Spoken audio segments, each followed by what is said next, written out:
The Fantasy Six-Pack Hour. With your hosts, Joe Bond. You're awful. And A.J. Applegarth. It's Sin Shu Chu. It's a mouthful.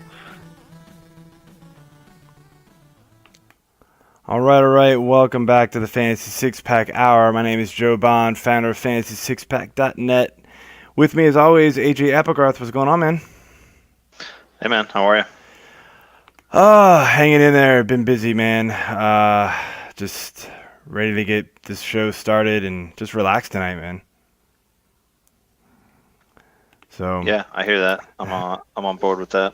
Yeah. So let's just jump right into it. We've got Rudy Gamble from Rasball on with us tonight to help us with our catcher and first base preview. Rudy, you there? Yeah, I mean, anytime I could talk about catchers, I know, right? I mean, exciting, dynamic position in fantasy baseball. I know. I mean, the cornerstone. I'll generally plan a draft. I'll be like, what? Let's say it's a 2-catcher draft. I'll plot out where I'm going to put my catchers, and then think about the rest. Hey, don't give away the catcher preview yet, man.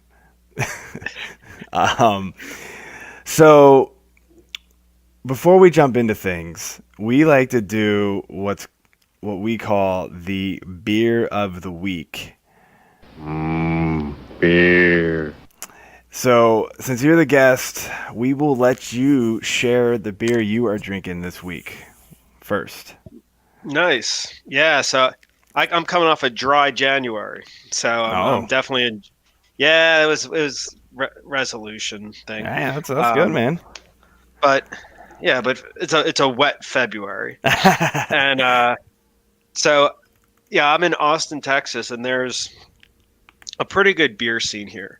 Definitely an appreciation for local beers, and there's so this one's probably hard to get unless you're in this general area, but it's a salted caramel porter by the Brazos Valley Brewing Company called BVB.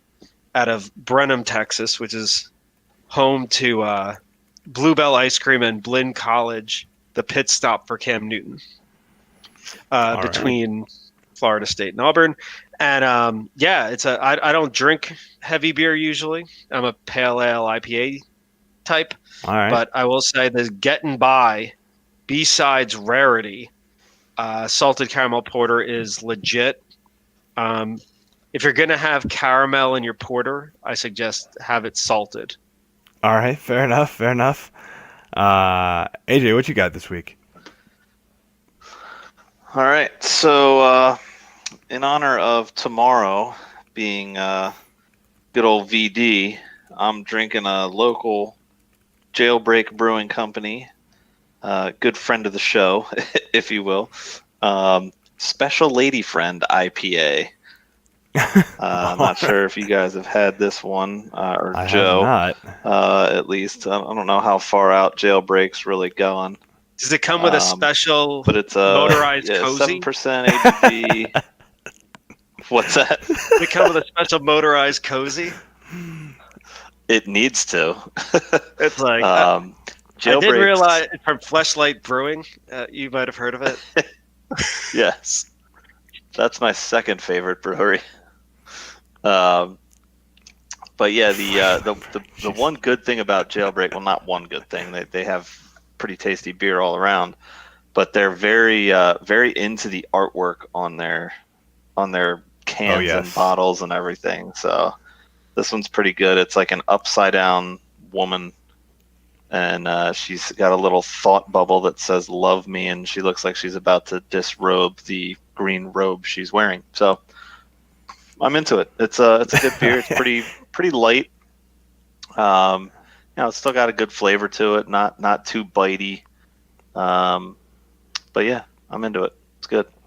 Are you more into the beer or the picture? I'm not quite sure here yet. The picture. Okay. The beer's just okay. The beer's pretty good too. Okay. So I actually was down in Virginia this weekend on vacation with the family and grabbed some Virginia beers. and this one is from Chaos Mountain Brewing. Never heard of it, honestly. The beer's Mad Hopper. It's an IPA. This is good, man. It's very bitter. I will say that. It's definitely hoppy. When it means a Mad Hopper, it's got a lot of hops to it. Only 6.7. I mean, I say only because you and I usually have seems like higher alcohol content beers than that usually, but it's good. It would probably get 3 3/4. I'm debating about 3 3/4 or 4 on Untappd for me. I haven't quite decided yet. I just cracked it open, just had a couple sips, so I'm still deciding on the rating. But it's gonna be near that, probably closer to 4 for me. So it's a solid beer. And speaking of artwork, it's funny. This one's got I can't tell if it's like a weird robotic bunny on like a huge motorcycle with like green flames coming out the back. Like, it's so awkward and weird looking, but it's kind of cool at the same time. But talk about artwork, it's weird that we both have beers that have pretty fancy artwork on it. It could be more awkward. I mean, it could be like, I don't know, like an old picture of the governor in blackface. yes. Yeah. That would so in be, the grand scheme of things, I mean, that's less awkward these days for Virginia. that is very. Let's get that around is, these bunnies on motorcycles. That's a I win. think that could be, yeah. It's not just for lovers now. Now you got, Oh, you man. got like Hell's Angel bunnies. That's very interesting. Yes, that's a very, very valid point there, man. So, Rudy, you were in the Labor mixed draft this past weekend, right? It was actually last night. Oh, just last night. Okay. So how'd that go, man? It went well. I mean, it's typically my first draft of the year. I had thought I would do some best balls or something before, but I tend to worry about getting our site in order, getting me in the right, making sure I've got all our projections and rankings right. So I picked from the 12 spot, ended up with a DeGrom Stanton start. It was, I feel real good on the, I got to write it up, but I went a little heavy on the pitching overall, a little heavier than I usually would, but it's a tougher time. I mean, this is a time where it's real tough finding pitching late in drafts. It used to be you could, in a 15-team league, everyone could draft 8 or 9 pitchers, 8 or 9 starters and be fine. And it gets progressively tougher now with the way pitching staffs are managed. The one takeaway out of it, was that, and if you could look it up, if you look up Labor mixed draft, LABR mixed draft online, you can get to see the draft on RT Sports. Pitchers went early. Like, I mean, I took DeGrom 12th, and Sale went after him, and that was all normal. But the amount of some of the guys that went in the second and third round, like, they all seemed to creep up around more than you'd think. Like, Bauer went in like the second. Wow. Tylon went in the third. It was weird. It was the best thing ever for the guy who took DeGrom 12th. Yeah, no kidding. That worked out really well for you. Yeah, I mean, Rendon and Mondesi made it to my 3-4. Solid. I think partially because everyone went so pitcher heavy. Yeah. So. It's funny. AJ did the first half of the FSTA draft write-up, and that was one of the things that both him and I noticed was outfielders went really heavy early on in the first half of that draft, and pitchers. So it's almost which is not normal for expert league drafts. In the past, like, pitchers would fall, but it's changing this year. No, the pitching, it's been continual. NFBC has probably been the biggest driver because the players there have definitely, I think, value pitching greater. Mm-hmm. I think it's getting closer to where it should be, but it just feels kind of unnatural. It's not like quarterbacks anymore where they're just you can always find them late. I know it's a great analogy where, but I'd say quarterbacks. Yeah, I guess maybe a 2-quarterback league would be the better analogy because the 1 quarterback, you've created a really artificial system where there's too much free agency. With this, streaming pitchers is harder in deep mixed leagues than it's ever been. Yeah. But yeah, I think that so that was a general takeaway. I think there's a little bit more investment there. Outfielders did go. I did find myself having to go bargain bin on outfield, but that's not as hard for me as if you have like 5 starting pitchers at like the 16th round, you start. It's not a good. You're gonna sign. feel it. It's like being alone at like 2 a.m. at the bar. It's like, that's not how you planned it. That's not how you should have planned it. Right. And then it's like, did you say your name was Michael Pineda? And then you end up going home, Michael Pineda. And that's never the plan. I love the analogies you're giving, man. It's fantastic. Yeah. I mean, everyone could relate. Yes, they can. All right, man. Well, let's jump into the previews here. Obviously, we're starting off with the best catchers. So give us a little bit of your attack strategy for the catcher position normally. Now, granted, we know drafts change. You've got to be flexible. But when you first enter a draft, what you're thinking you're going to do with this position. Yeah, I mean, the more I draft, and just say like, as I get older, the more pre-draft planning I do. And to me, for something like a catcher, you really shouldn't be improvising too much. You should have a plan for when you're going to draft specifically your first catcher in a 2-catcher league. In a 1-catcher league, you wait to the end. Because it's the 1-catcher league is pretty much the equivalent of like 1 quarterback leagues in NFL. There's plenty of guys out there. Just wait till the end. Yeah. But in 2-catcher, I feel like the key is, are you going to invest a top 10 pick?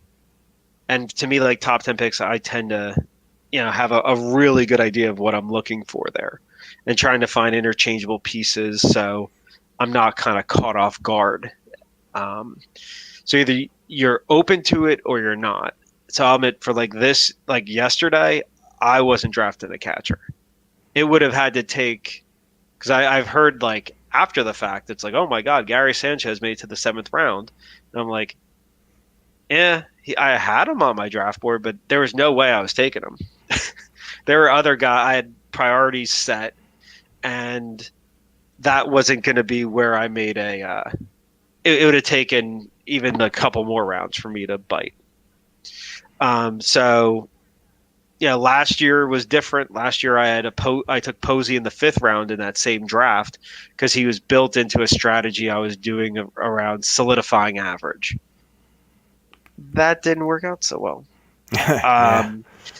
So my natural inclination is wait as long as possible on catcher 1, and then catcher 2, I'm kind of open depending if there's someone I really like. I'm not, it's silly to wait to the last round to take, or a round or two for a catcher. So I think once you're past round, I'm aiming like maybe a catcher in rounds 15 to 20 for my first one. And then like any time after that for catcher 2, depending on, who I like. If the longer I could wait, the better though. Yeah, we talk about it every year, like the difference between a single catcher and a 2-catcher league is you've got to go a little earlier in 2-catcher leagues, but I wouldn't go nuts with it.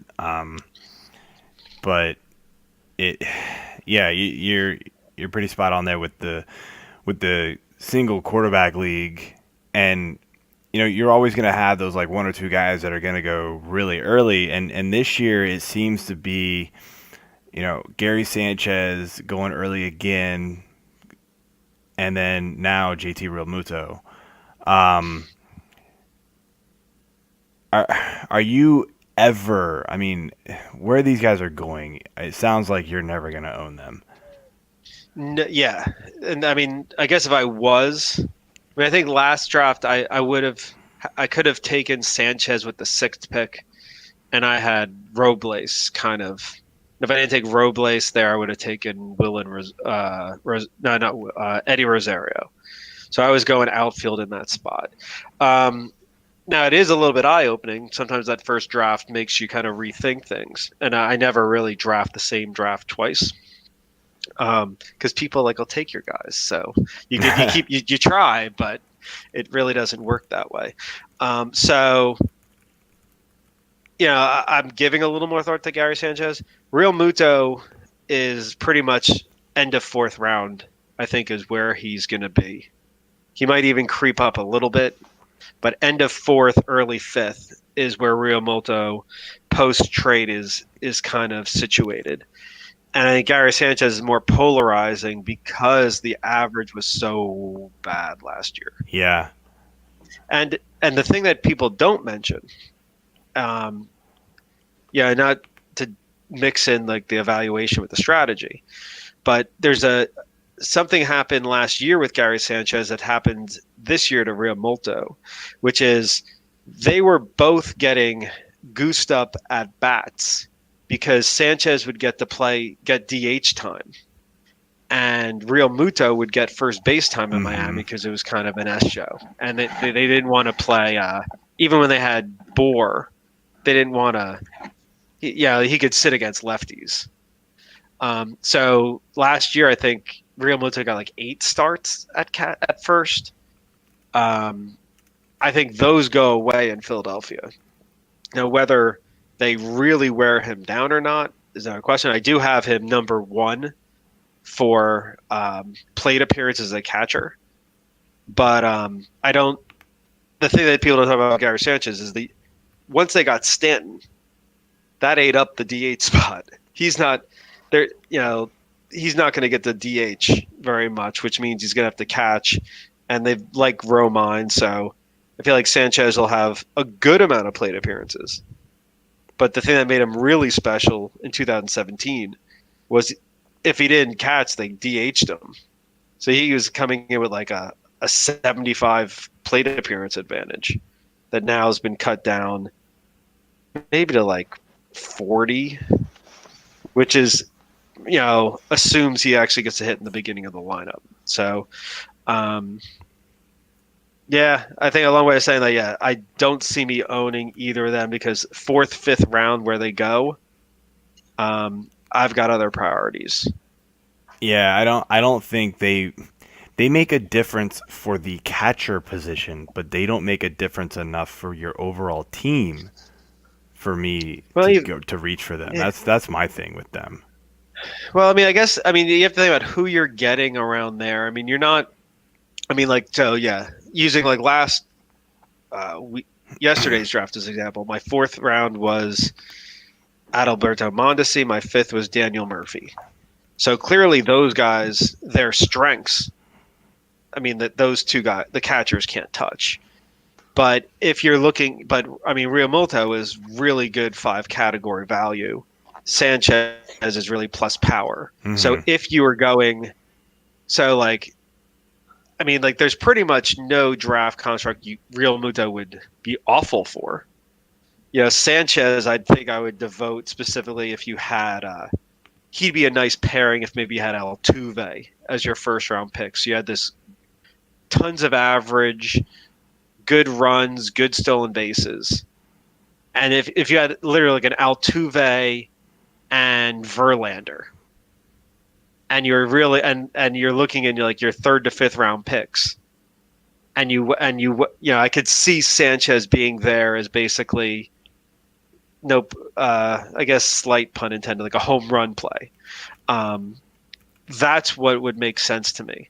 But just drafting him in a normal construct, and I didn't have a lot of average banked, it doesn't fit for what I like to do. But now speaking of Realmuto, so you mentioned how since the trade he has moved up, and I moved him up my rankings as well after the trade. He is still number 2 on my list behind Sanchez, but it's a lot closer than it was. What has this trade done for Realmuto's value? I mean, it boosted his runs and RBIs. I think it's still TBD on where he hits. The way I calculate run and RBI projections off of where I think guys are going to hit and the quality of their team. I think if my gut says they go Hernandez, Segura, McCutchen, Hoskins, and then Realmuto is kind of maybe in 5th.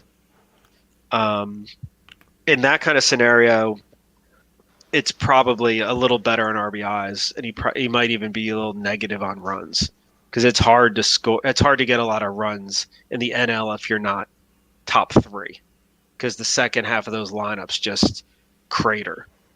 Yeah.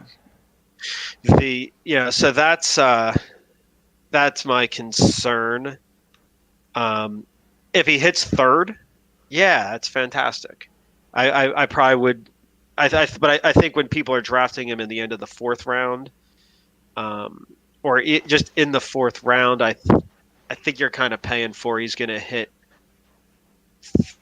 2nd or 3rd. And to me, that's risky because I know Segura's there. And I'm pretty confident McCutchen's there. And Hernandez is a good OBP guy. So I don't.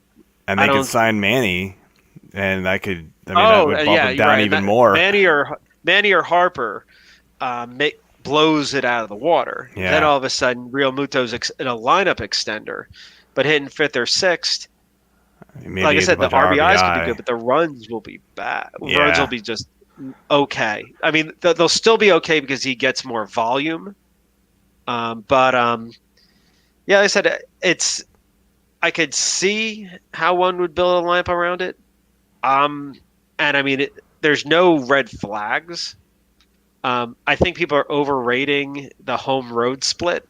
I've seen that mentioned, and it's like, what do you think's so wrong about Miami? Like he could still get singles and doubles there. Yeah, no kidding. Get there's a couple homers he loses. That's an easy thing to factor. The fact he's done so well on the road versus home would lead me to, I don't know if that goes away in Philadelphia. Maybe he doesn't have a good relationship. Maybe he prefers staying at Holiday Inns. I don't know. Or, I mean, Miami, that's probably a bit much. They probably stayed at like a cheaper hotel. So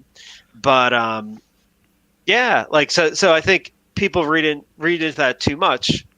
I think he'll be very good. I think he'll be he'll give you probably, the only guy who I have projected as better average out of the catcher spot is Posey, and I don't really believe it because of the injuries. Right. And Astudio, who, has got some other things going against him. So I think I could see how people would do it. I think if you can get him in like the 5th round, I'd say right now overall I have him at 61. The challenge I face is that's the 5th round or 4th, 5th round. And I've got guys who are like 20 or 30 on my list who are available then because I have a very eclectic, my list isn't driven by the ADP. So getting guys at value in the 5th round isn't necessarily what I'm going for. I'm usually getting guys. So it just doesn't work for me, but it's not, I'd consider it more preference than what I'd call a strategy flaw. So real quick, I'll chime in as the resident Philly fan. I love this move for them. I was initially a little surprised to see them move Alfaro because, they had a lot of high hopes for him, but it makes sense because if you're bringing in Realmuto, you don't need him at that point. You really want him to stay as your backup and just kind of, further delay his breakout. So I'm good with that part of it. But yeah, you hit the nail on the head. If they bring in Manny or Harper, or when they bring in one of those two, I guess is probably the better statement there.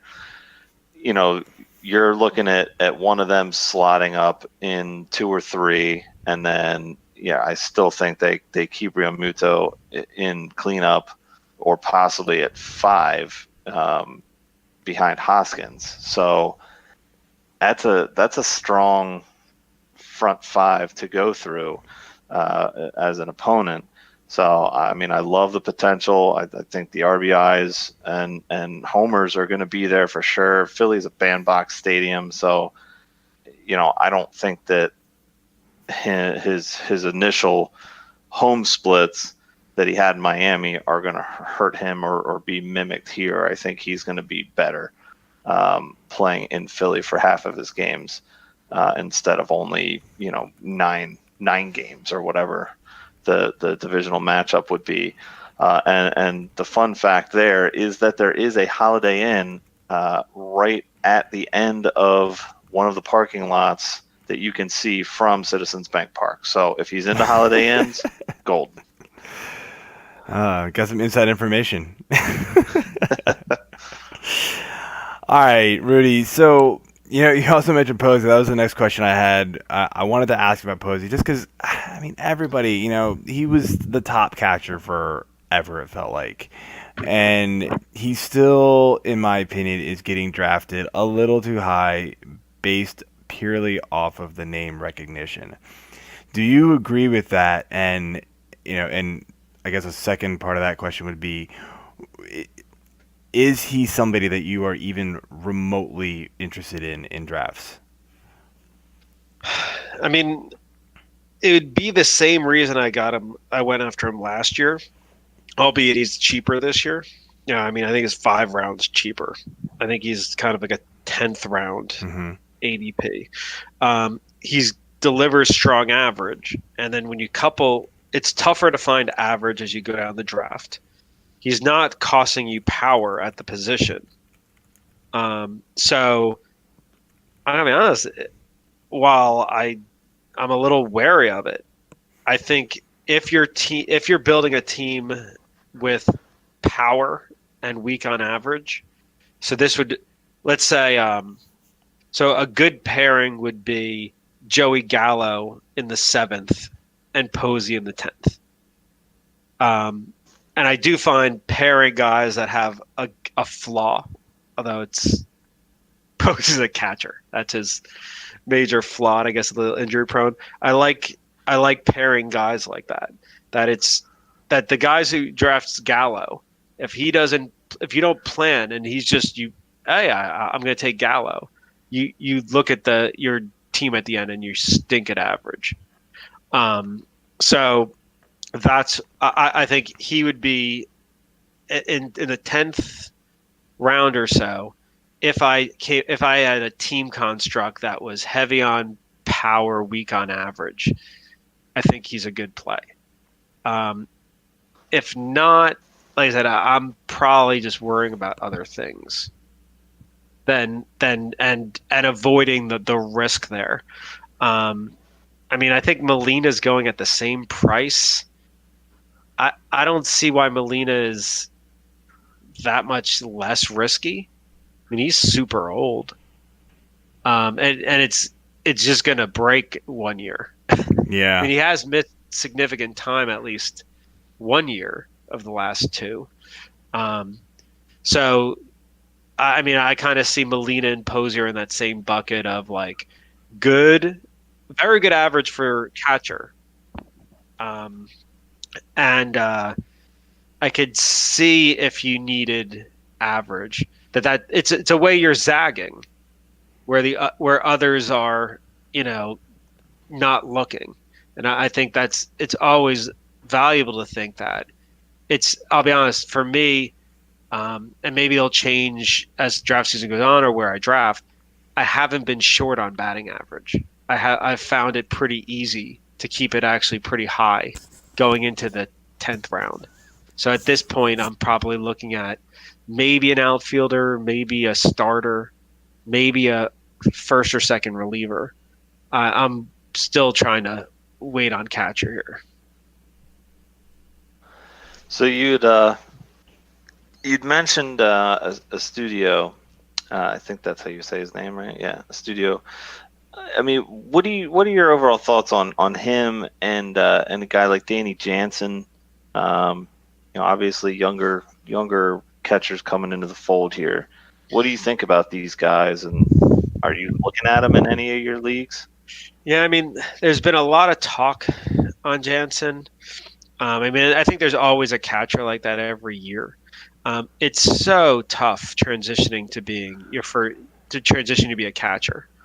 The offense typically comes later, and maybe some power. If you had plus power, like Zanino had plus power. If that guy could even, he has 30 homer power easy if he could just hit the ball. But you look at what happened with him. Jansen has got a pretty good hit tool. He had a good K and walk in AAA. It's so much work to be a catcher in the major leagues. It's going to be a lot of work being the Blue Jays catcher. He's gonna get basically 2 years of experience and one this year. I mean, if he's cheap enough, if he's past the 15th round, so that's his past pick 225, sure. I think his ADP is around 240 now, so yeah, I'm probably not doing it, but I like it. I just wouldn't get too caught up on it. Astudio, I don't know if I'm pronouncing it right. Is a different beast, and the reason I'd say that is that they've got Garver. I don't think they love him as a catcher. The Cruz pickup sucked for Astudio. So when they picked up Nelson Cruz, that basically clogged up DH, and that was probably his best opportunity to play. Because I mean, there would have been scenarios where he played third and Sano DH'd. Like there's a log jam in Minnesota, and so there's a dream that Astudio could be this like utility guy, but you go through that lineup and like where's he playing? I mean they got Scope at second. Astudio is not playing short, but Polanco is very good there. You got to play Sano somewhere. I'm blanking on their first. Oh, they got Cron at first base now. You got Cruz locked in, who's been amazing. You've got it, like their corner. They got at least one locked in. They got Kepler and Rosario in corner outfield. So I'm looking at it. My thing, I've got Astudio at like 276 plate appearances, which is like a good 120 behind like a Wilson Ramos, and like almost half of JT Realmuto. So on a per game basis, I actually have Astudio as a top 3 catcher. If you could give me 110 games, he'd be a top 3 catcher because his batting average is so good. But I can't. I don't see it. And that's the way I go through like that first couple weeks of preseason is saying, okay, like a player like him, I can see the upside if I could make a story where I think he could play. I like him. Where he is now, it's kind of almost like a little bit of a jaded play of saying I'll take him in the 18th or 19th round, and he'll only play 2-3 times a week. But you know what? I don't like catchers anyway, and at least it'll actually be slightly plus on average. So yeah, it could be one of those things where him playing, I know people that don't play catchers sometimes, and especially in head-to-head weekly leagues, and he could be better playing 2-3 times a week than some of these other guys playing, 4 or 5 games a week, and I could see that being a scenario for sure. But it is tough to draft those guys. I get that.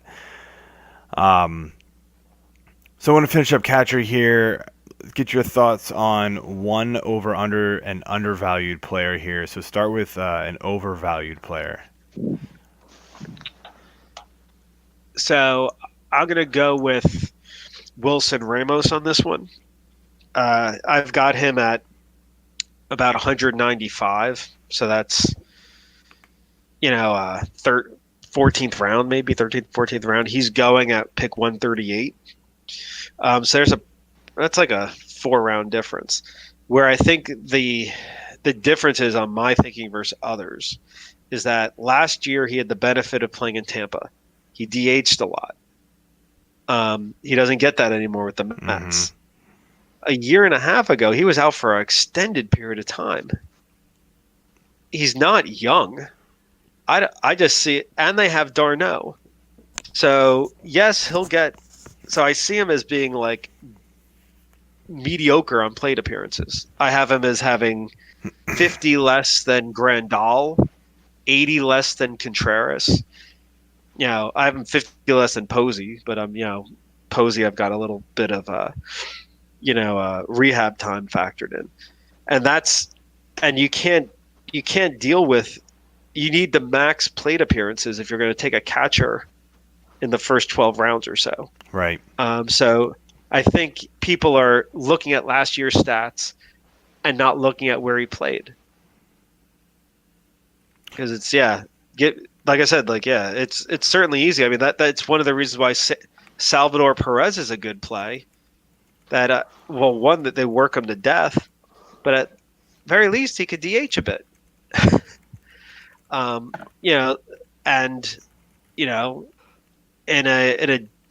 the DH comes to the NL, that might have that probably would boost my ranking of Ramos, but it's not coming this year. Yeah, unfortunately, I was hoping it was going to. Finally, I'm tired of it not being there. Anyway, AJ, what you got for your overvalued player? I'm looking at Wilson Contreras. Ramos was one I was thinking of as well. I mean, if you look at Contreras' stats over the last 2 years, I mean, his strikeouts just jumped up by, nearly 23 strikeouts in, maybe a handful, 17, another 18 or so, or 20 plate appearances. So I'm not digging that. But the bigger thing for me is his batting average was high for his first 2 years, albeit 2016 was only 76 games.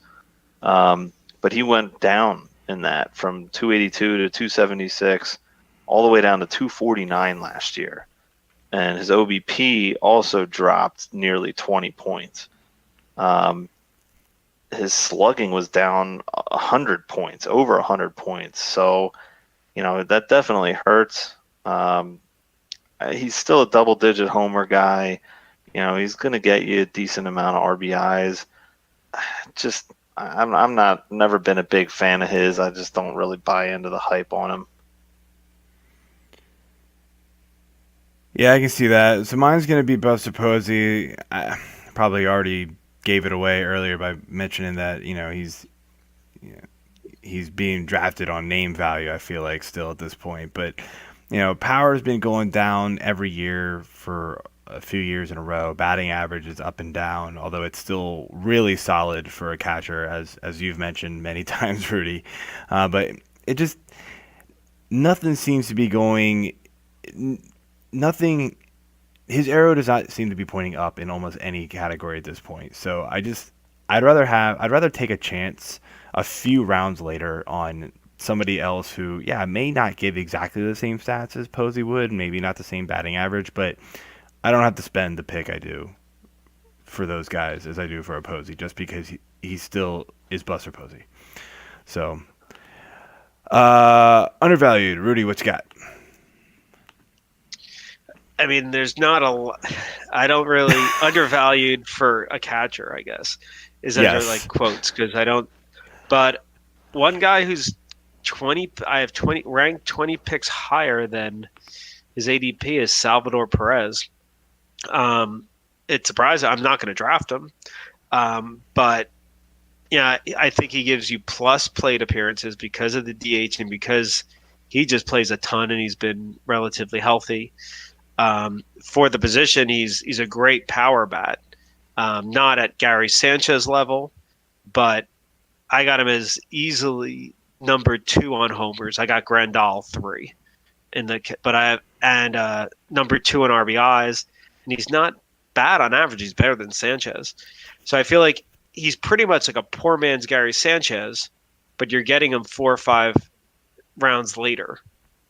And so I think there's a little bit of profit there, potential. Again, not a guy I probably be drafting, but if one was really into the catchers and wanted that would probably be the one where if you can get him around his ADP of 117, I think there's some value there.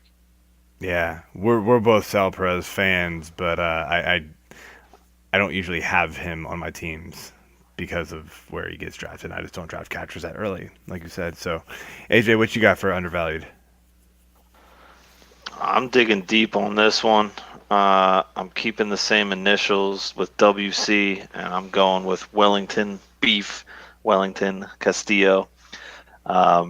This is more a pick if you're looking for somebody as, you're just absolutely punting catcher and building a ton of depth, and then you just grab somebody. But, Joe, you and I saw what Beef did firsthand here in Baltimore 2 years ago. He was a stud hitting 282. He did have a higher amount of strikeouts, basically just over 1 per game. But he mashed 20 homers here, so that's not unheard of in this park. But you look at what he did last year, and his season was cut short. He only had 49 games, but still had 6 homers, 15 RBIs. The average obviously dipped way down, but he was maintaining about that same strikeout per game. So you'll take that from a late round flyer on catcher, I think. But you look at the Chicago lineup too, and they're obviously going younger here. I think it's going to be a good opportunity to have a nice veteran presence there with him. So I'm going with Castillo. Yeah, not a bad late round flyer there. I can get on board with that one. I'm going a little bit lower in the rankings here, and I'm going with Robinson Chirinos. Houston signed him to a 1-year deal. He should be the primary catcher there. Basically, this is, if you're just trying to, I wouldn't say, I guess punting the position is probably about right here with this, especially in like a 12-team, 1-catcher league. But, he's probably going to hit for power. We know the Astros lineup is pretty solid. So even if he bats near the bottom, which I fully expect, the RBI total should be at least the opportunity should be there for him.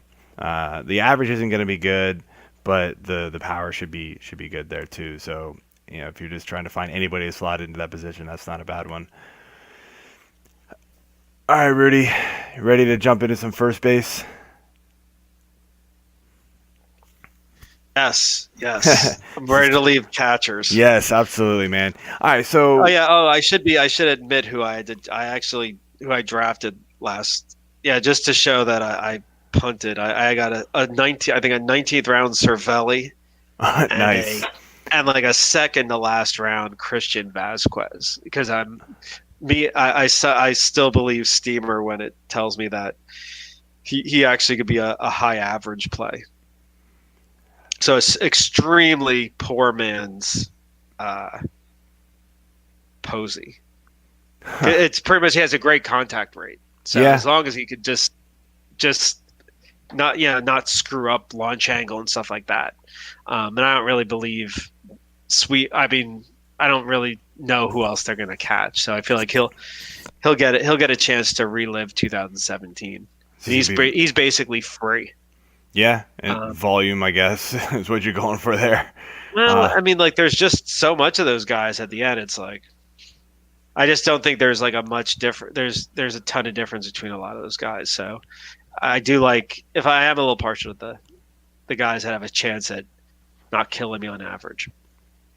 Yeah, I don't blame you. First base. Yeah, so how do you attack this position? I feel like there's so many different strategies with first base. So what do you typically do with your first base position? So, I mean, it's interesting. I think we're at a time now where there's just not a lot of that first base is. There's not a lot of guys you're taking the first 2 rounds. I mean, you're looking at you have Goldie and Freeman. Mm-hmm. I mean, am I getting it? Is there anyone else that really is First couple there? rounds, I mean, you're looking. Nevada is not a Rizzo's- first 2 round guy. Yeah, anymore. Rizzo's close, but no, he's not there anymore. Yeah, I mean, it's really just Goldie and Freeman.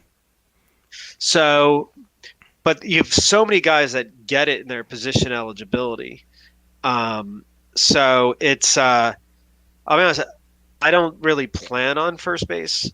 And yeah, the labor draft's actually an interesting study when on how you handle it if you've kind of punted it.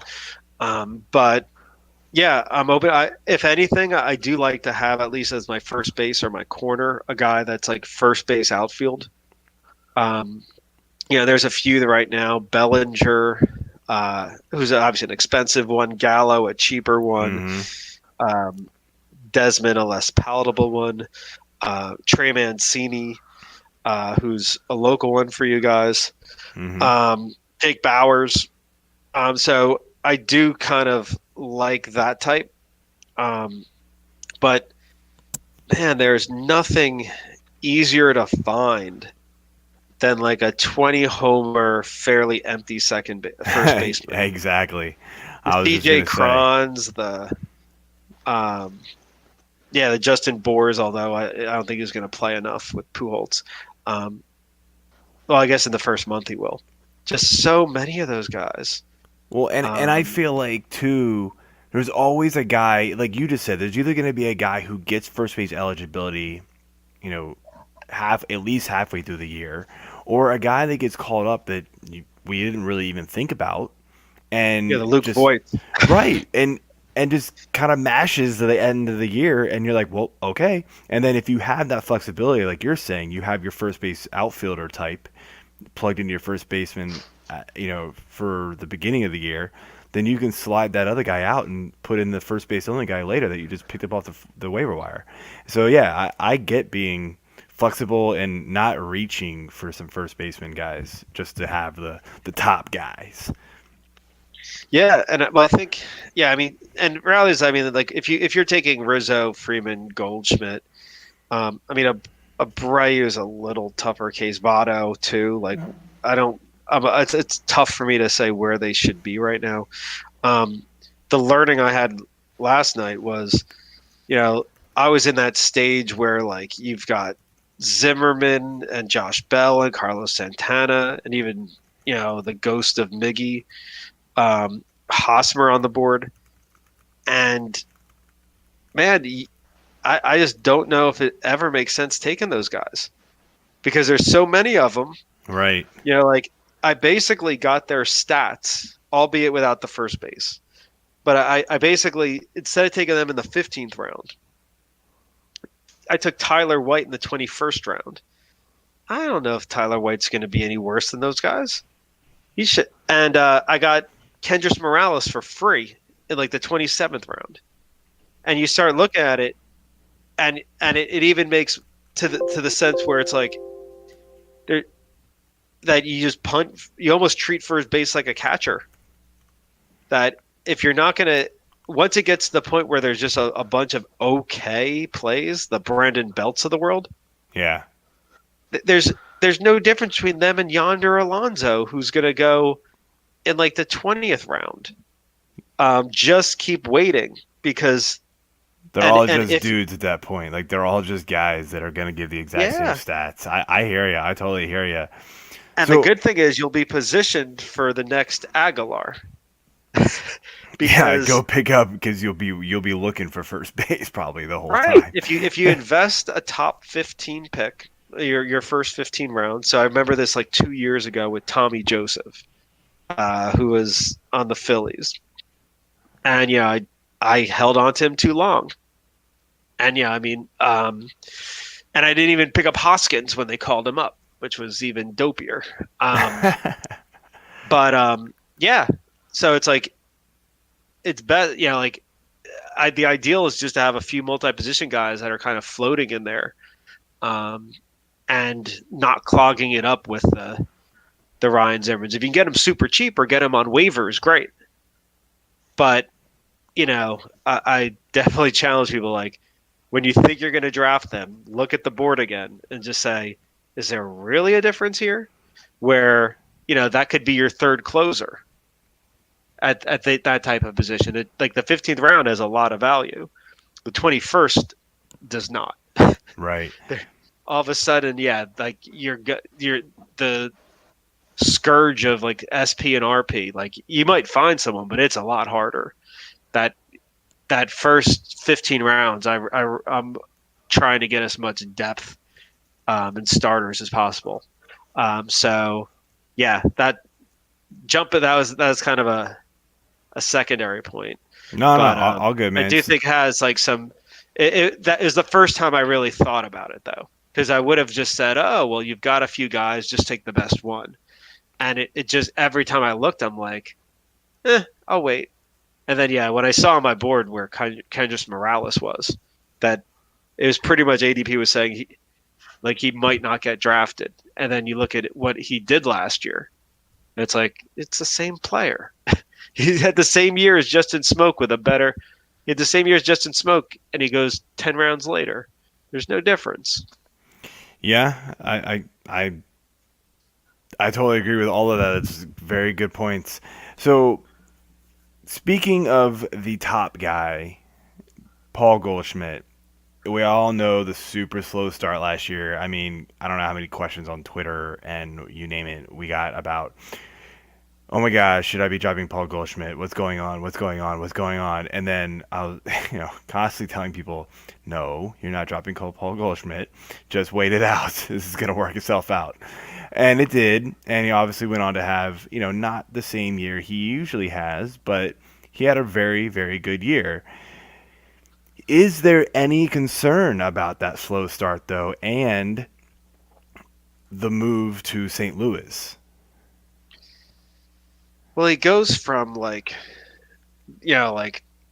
Arizona trash fans to the best fans in the baseball fans in the world. So that's just bullshit. I think to me, Goldschmidt, he always was playing above his true talent level. He was never fast enough to steal all those bases. So those were and it was just a matter of what year they were gonna crater down from like because he got up to like 30 stolen bases maybe one year. Yeah, he did. And now it's not. It's like maybe he gets a couple more than the average first baseman. So that's gone. He never had a great fly ball ratio. He always had a few too many ground balls and needed a high homer to fly ball ratio.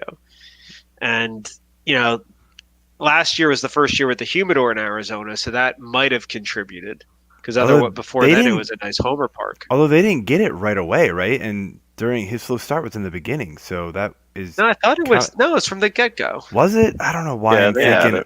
I don't Oh, know why it I'm was thinking. exhausting. Yeah, I remember all the talk about it. And the Maybe I'm thinking doctor the year chiming in before. on it. Yeah, maybe I'm thinking the year before they were talking about doing it like halfway through the Yeah. season, and they never did it, and they just waited till the year after. Okay, I don't know why Yeah. I'm confused about that, but all right. So- Anyway, So when I look at like my dollar values across categories, basically I don't see much difference between Rizzo, Freeman, and Goldschmidt. I basically have them roughly like very close to being equal. hmm So to me, yeah, I mean, I don't think I think there's better things to do with your early second round pick than Goldschmidt or Freeman. It's a solid play, but you're going to be able to fill first base. I think I'd rather use that pick on a pitcher or an outfielder. I mean, shortstop's not where you want to go. I just think there's other positions I'd rather fill. I mean, to take one of those over, because they both went before Machado last night, and yeah, I'm scared Machado would end up in San Diego. You're talking about a guy with short and third eligibility. Like that's nice to have. Yes, it is. And those guys aren't better than him. You're not gonna. Is there really an argument that Goldschmidt or Freeman is a better hitter than Machado? So that's just kind of my thinking that it's like where they are right now. Goldschmidt and Freeman are kind of picked at between 17 and 20, and I think Rizzo as a third round pick is actually a nicer value. And then, like the other guys, there's some value to be had. But I mean, I like Gallo. If you just have to really build around it. Yeah. But I love plus power guys. So yeah, personally, the Gallo first base outfield thing, I like. But literally, you'd have to draft at least two, have an Altuve and a Rendon, or an Altuve and a Murphy, a Yelich and someone. I think with the right mix, you throw you're a lopsided offense. Then you throw Gallo in there, and then boom, you look great in everything. Yeah, it's a much better way to build than to try to build I want to build. I only want guys that hit 280, have 20 homer, 20 stolen base potential. You run out of guys real quick with that one. But if you're going to be pretty average in every category. But you just run out of guys if you could, you look at a draft and you say, Gallo comes pretty cheap, all considering, and he's got just one massive weakness, and it's like. So you just build it's tough. I mean, sometimes you're really dependent. The reason why that's tough, and the reason with the Buster Posey and all those things I mentioned are tough, is that when you come up with a draft strategy that's dependent on one guy being there when he should be there, I mean, sometimes he won't be there. And that's it. And so it's better so I prefer strategies that don't involve a snowflake, like this one unique unicorn. I got my Joey Gallo. Last year he actually screwed me. Last year I built around getting him and Odor, and then someone snagged Gallo, and I got Justin Smoke, and that didn't really it kind of set me down a not so good path. Yeah, that'll definitely hurt. Yeah. So speaking of things that hurt, one guy here that we've got listed that hurt teams a little bit more than expected was Cody Bellinger, and he ended up playing a full season of games, all 162 games, 30 more than his breakout year in 17. But I mean, what do you make of his down year compared to what you expect from him this year, and follow up with it? Max Muncy. I mean, are you worried about him coming in and platooning enough to be a primary first baseman? I mean, if Bellinger starts to struggle again, is he obviously going to be the guy that takes a lot more time away from him? I mean, what are your thoughts on the two Dodgers? Well, I mean, there is I think it's a new verb called dodgering, which is kind of similar to raising, but I mean, it doesn't work as well. Tampaing, where no one gets to play every day, and there's certainly potential. There's no reason why Bellinger should play 162 games. To be honest, he's not. I could. I mean, I forget. Is he slated for first this year or for corner outfield? I think he's slated. I use roster resource a lot. He's slated for corner outfield right now. Muncy's still slated as the first baseman, but Muncy looks like he's going to platoon, and I don't have roster resource up right now. I forget who he's platooning with, but he is marked as the platoon guy. So, I worry about that because it seems like every year there's a Dodger who comes up and just destroys it, and then the next year it's like, what happened to him? Where'd he go? Yeah, I mean Verdugo didn't even get that. Yeah, it's Yeah. I'm not worried about Bellinger's playing time. I think he had an insane first half of his first season, Hmm. and then the last three halves have been pretty much the same. I don't think you could expect the plus power. So when I'm looking at my sheet, this is how it looks for first base. Joey Gallo, F yeah. Next, but a nice chunk down is Matt Olson, Yep.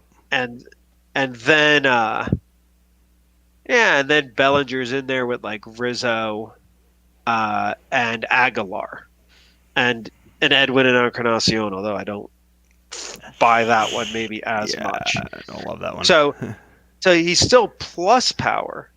I mean, the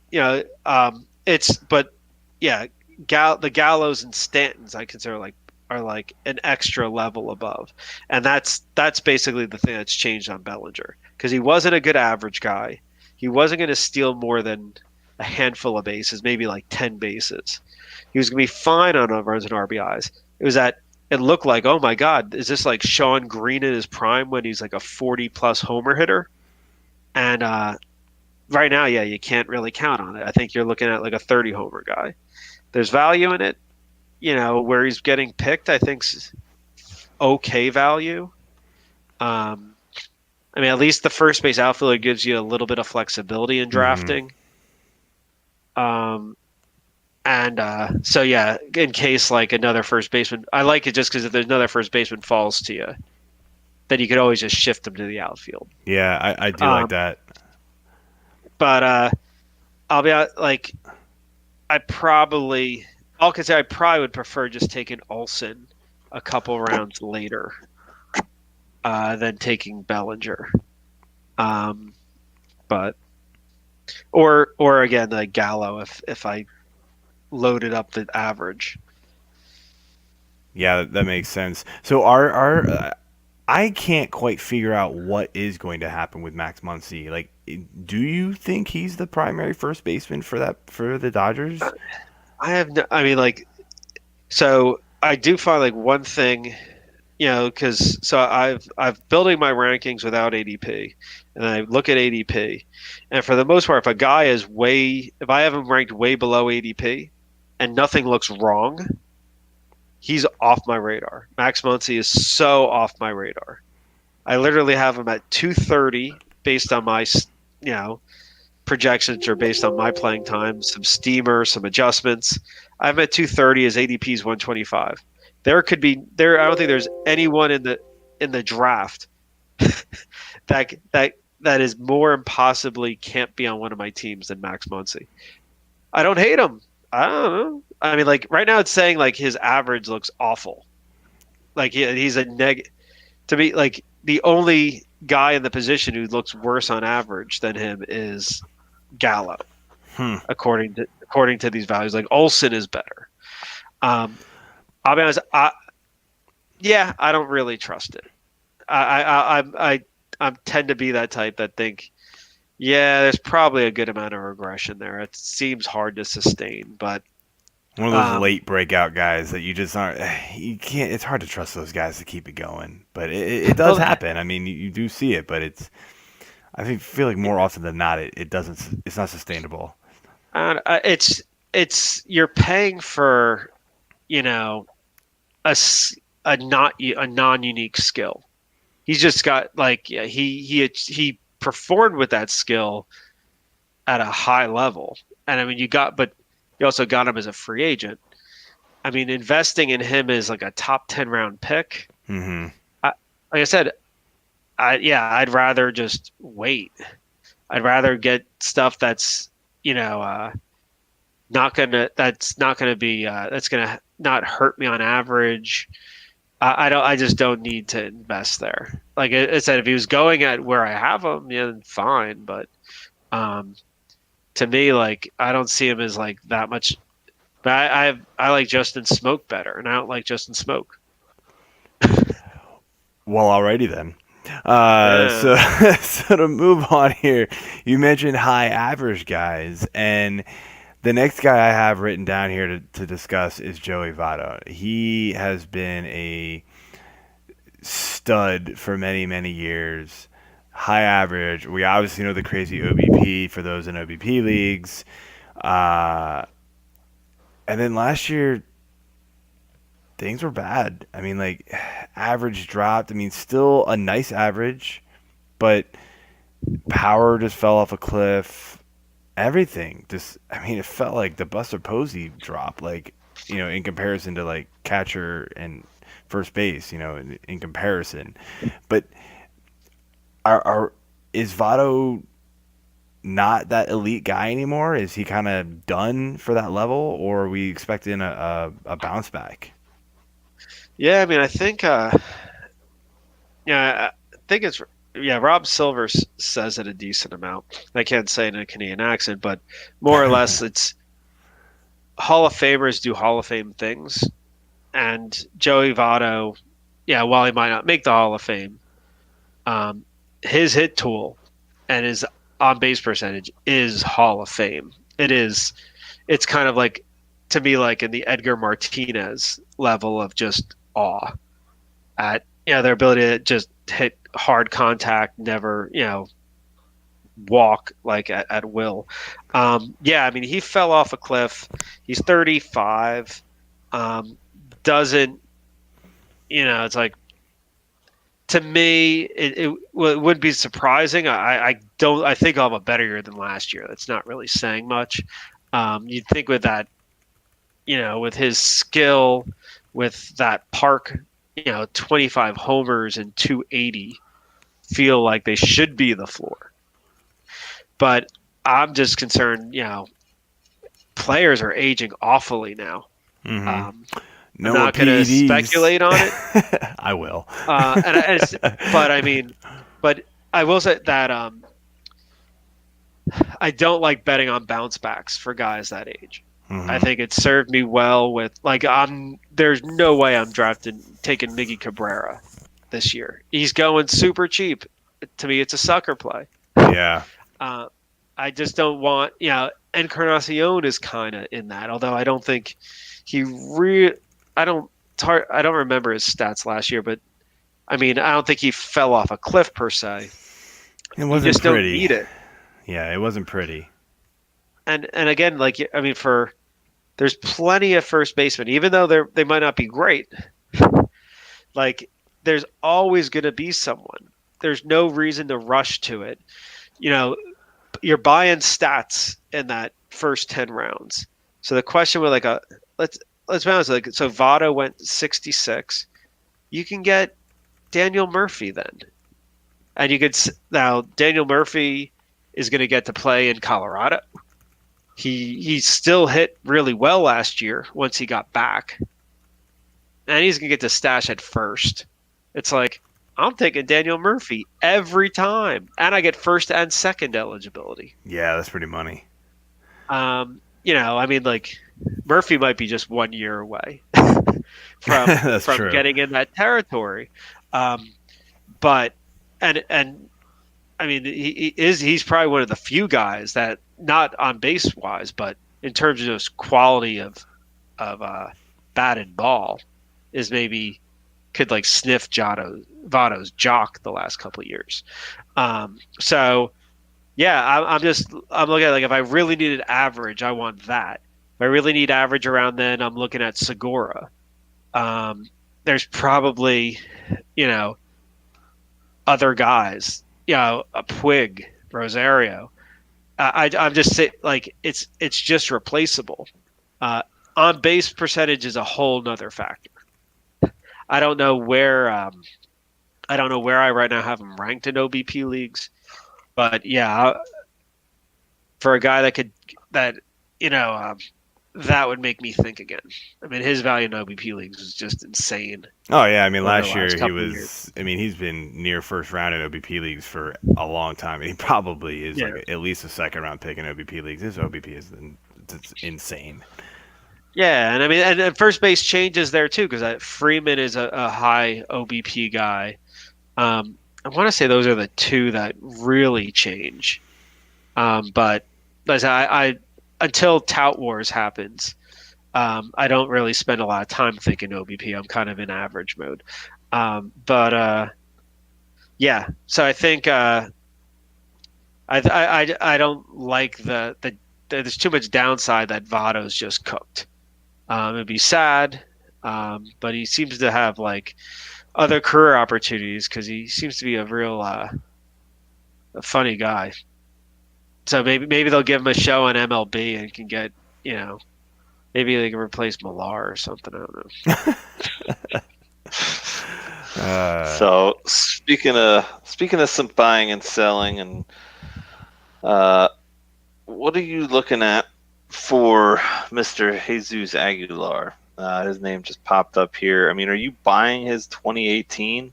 He did fall off pretty hard in the second half. After a crazy start. I mean, he still ended up with a nice stat line throughout for the whole season. I mean, the biggest takeaway I see is the strikeouts were pretty high up. Less than one a game, but yeah, no, you're either right. way, I mean, what do you think of him? Are you targeting him at all in drafts this year? He's going 50 picks. He's going 50 pounds heavier than he should be, and he's also going 50 picks earlier than I have him. So no, yeah, I'm with you. I have him as a negative average guy. I think the power is legit. I guess in the right. I could see maybe like overpaying a little bit for him if I had a team that needed power. And I had that position open. But the K rate is pretty bad, and so I see him. I think his second half average is kind of closer to the reality. So he could be a 30 homer guy hitting 250. That sounds really good. It doesn't sound bad, but where you got to take him at in the first 6 rounds right now. Yeah. Like that. It's I mean, there's still some upside. We don't know, but yeah, there is a little concern that basically that first half was a bit of a mirage, at least on batted ball rates. So it could be he basically turned into Justin Smoke last year, and it's not the worst floor, but like going from a 280 30 homer or 30 35 homer guy to 250 25 homers. Oh, it's a huge chasm. Especially where you got to go get him. And yeah, we saw it with Yonder Alonso as well. So the one thing that would stave that off, that would make you feel better that this guy could hit 275 and maybe 35 homers, would be if he had less Ks. He doesn't.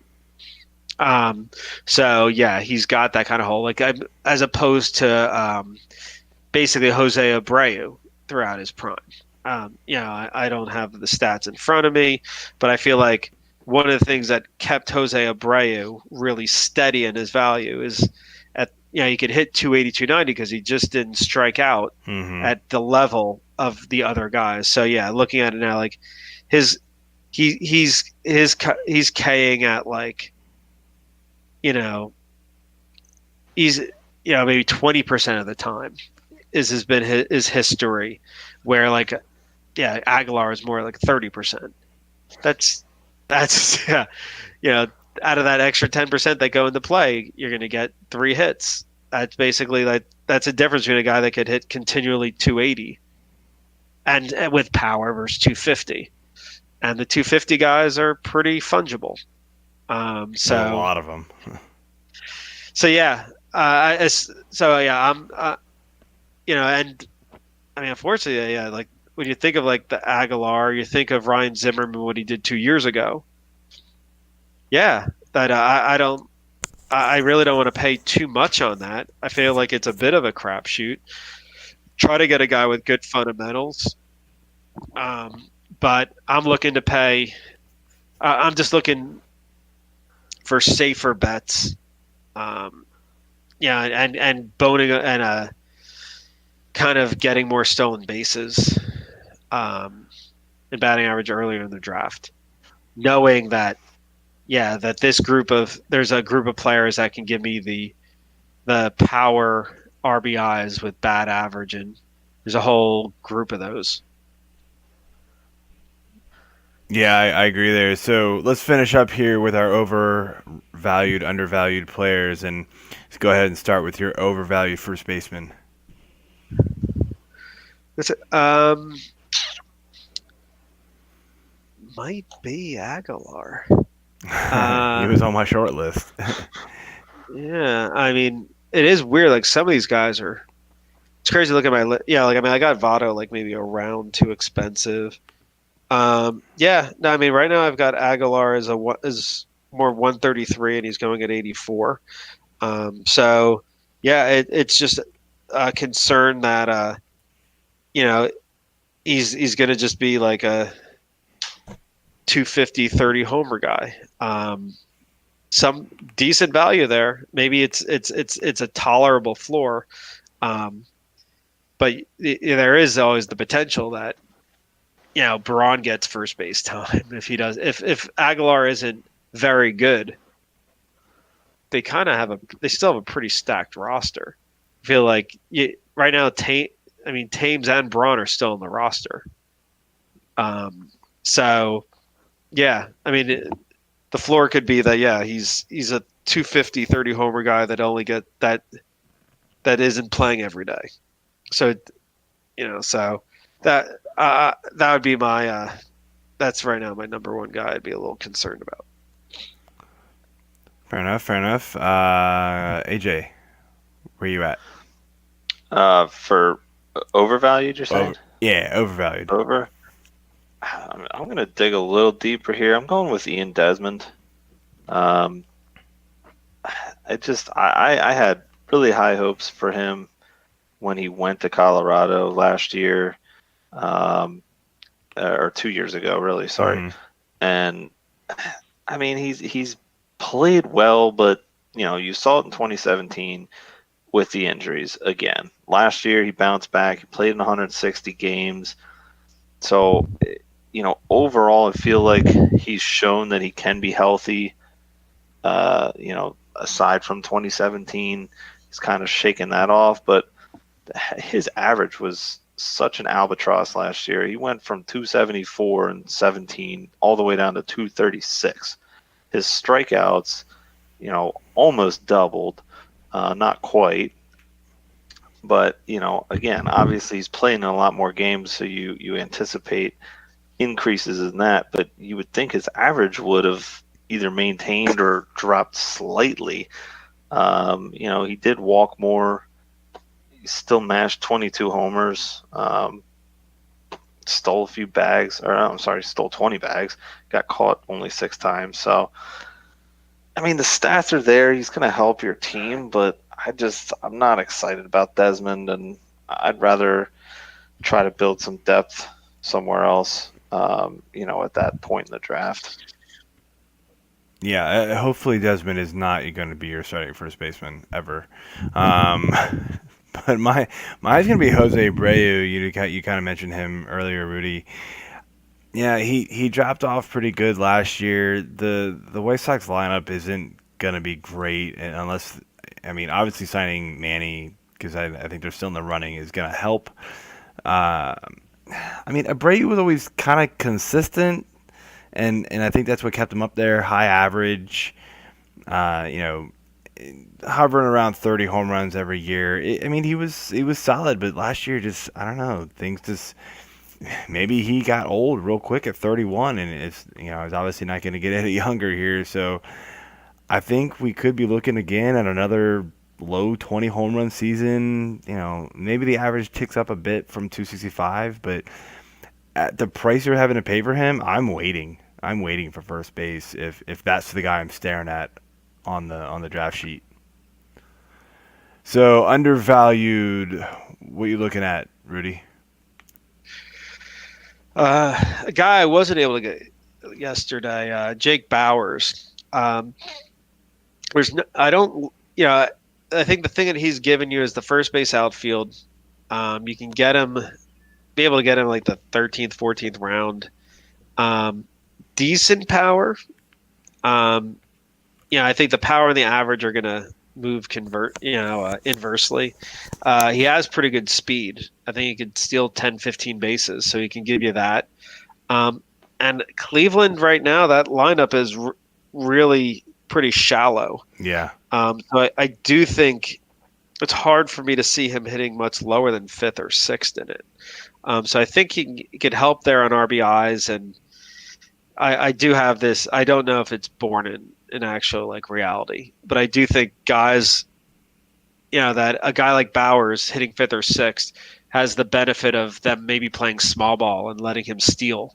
Where if he hits like 2nd and near Jose Ramirez and Lindor, he's not going to get to steal. So, I kind of like. I'd like to get Bowers on a couple of teams because I like that flexibility with him, and having a first base that could maybe not kill you on average and steal you 15 bases. It's kind of nice.